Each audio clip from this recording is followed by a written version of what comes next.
হরে কৃষ্ণ। শ্রীমদ্ ভগবদ গীতা প্রথম অধ্যায় বিষাদ যোগ শ্লোক 28। অর্জুন উবাচ দৃষ্টেমং স্বজনং কৃষ্ণ যুজুৎসুং সমুপস্থিতম সীদন্তি মম গাত্রাণি মুখং চ পরিশুষ্যতি।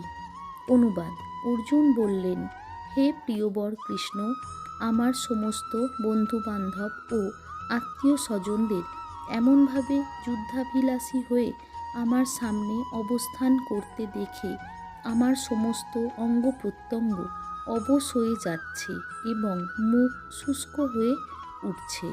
তাৎপর্য: প্রকৃত ভগবত ভক্তের মধ্যে সমস্ত সদ্গুণগুলি বর্তমান থাকে, যা দৈবীভাবাপন্ন ব্যক্তিত্ব বা দেবতাদের মধ্যেই দেখা যায়।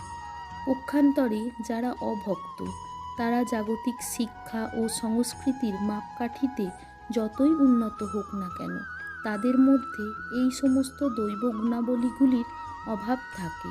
সেই কারণেই যুদ্ধক্ষেত্রে অর্জুন তার সেই সমস্ত আত্মীয় পরিজন ও বন্ধুদের দেখে তৎক্ষণাৎ করুণার্দ্র হয়ে পড়েছিলেন, যারা নিজেদের মধ্যে যুদ্ধ করার সিদ্ধান্ত গ্রহণ করেছিল।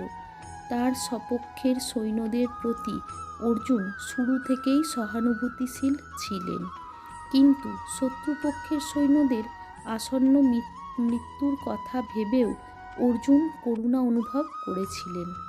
আর যখন তিনি সে কথা ভাবছিলেন, তখন তার শরীর কাঁপছিল, মুখ শুষ্ক হয়ে গিয়েছিল। তিনি তাদের যুদ্ধের মানসিকতা দেখে আশ্চর্য হয়েছিলেন। বাস্তবিক পক্ষে অর্জুনের রক্তের সম্পর্কে সম্পর্কিত সমস্ত আত্মীয় স্বজনরাই তার সঙ্গে যুদ্ধ করতে এসেছিল। অর্জুনের মতো একজন দয়ালু ভগবত ভক্তকে এই সমস্ত কিছু বিচলিত করছিল। এখানে যদিও উল্লেখ করা হয়নি, তবুও সহজেই অনুমান করা যায় যে অর্জুনের শরীরই কেবল কম্পিত ও মুখ শুষ্ক হচ্ছিল তা নয়, তিনি করুণাবশত ক্রন্দনও করছিলেন। অর্জুনের এই ধরনের আচরণ তার দুর্বলতার প্রকাশ নয়, তা হচ্ছে তার হৃদয়ের কোমলতার প্রকাশ, যা ভগবানের একজন শুদ্ধ ভক্তের বৈশিষ্ট্য। হরে কৃষ্ণ। শ্রীমদ্ ভগবদ গীতা প্রথম অধ্যায় বিষাদ যোগ শ্লোক 29।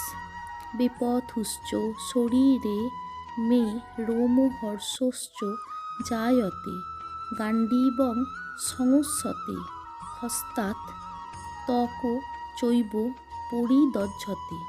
অনুবাদ: আমার সর্বশরীর কম্পিত ও রোমাঞ্চিত হচ্ছে, আমার হাত থেকে গাণ্ডীব খসে পড়ছে এবং ত্বক জ্বলে যাচ্ছে। তাৎপর্য: শরীরে কম্পন দেখা দেবার দুটি কারণ আছে এবং রোমাঞ্চ হবারও দুটি কারণ আছে। তার একটি হয় চিন্ময় আনন্দের অনুভূতি থেকে এবং অন্যটি প্রচণ্ড জড়জাগতিক ভয় থেকে। অপ্রাকৃত অনুভূতি হলে কোনো ভয় থাকে না। এক্ষেত্রে অর্জুনের লক্ষণগুলি জড়জাগতিক ভয়ের ফলে অর্থাৎ প্রাণহানির আশঙ্কার কারণে প্রকাশ পেয়েছিল। তার অন্যান্য লক্ষণ দেখেও আমরা তা স্পষ্টভাবে বুঝতে পারি। অর্জুন এতই অস্থির হয়ে পড়েছিলেন যে তার হাত থেকে বিখ্যাত গাণ্ডীব ধনুক খসে পড়ছিল এবং যেহেতু তার হৃদয় দগ্ধ হচ্ছিল, তাই তার ত্বকও জ্বলে যাচ্ছিল। এই সমস্ত কিছুরই মূল কারণ হচ্ছে জীবন সম্বন্ধে জড়জাগতিক ধারণা।